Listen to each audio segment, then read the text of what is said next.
Des vélos parés de lumière, des Pères Noël par centaines, de la musique et même Pikachu. La 3e Vélopara nocturne de Strasbourg a vu les choses en grand. Le principe est simple, célébrer la pratique du vélo au cours d'une grande déambulation festive et conviviale. 3, 2, are you ready?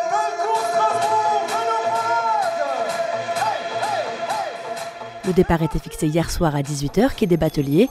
Pour l'occasion, les participants ont revêtu leurs plus beaux déguisements et customisé leur monture de 1001 LED. Et pour joindre l'utile à l'agréable, des dons ont été récoltés au profit de la maison thérapeutique de Haute-Pierre.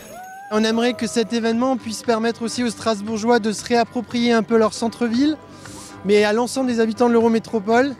On va essayer de passer dans des endroits touristiques, mais aussi beaucoup moins touristiques. Et on va essayer d'occuper un peu dans la joie, la bonne humeur, la grande île de Strasbourg pendant une période de 2 heures. Organisée par la ville, l'Eurométropole, l'association Cadre 67 et Vélostation, cette 3e édition a rassemblé plus d'1 millier d'adeptes de la bicyclette.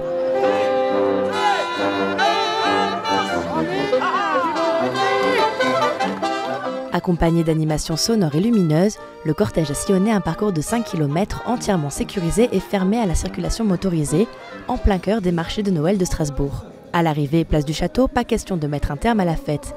Pieds à terre, participants et bénévoles ont encore profité du spectacle. Et les retours semblent unanimes.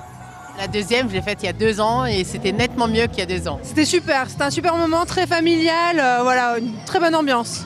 On s'est vraiment marré et voilà, tout le monde était sympa, voilà, on s'est éclaté. Moi j'adore parce que c'est bon enfant et on voit des touristes, on voit des gens d'ici. Un bon parcours, on a pu faire ce qu'on voulait, c'était très sympa, vraiment. Strasbourg est une bonne ville pour le vélo, ça c'est très très bien.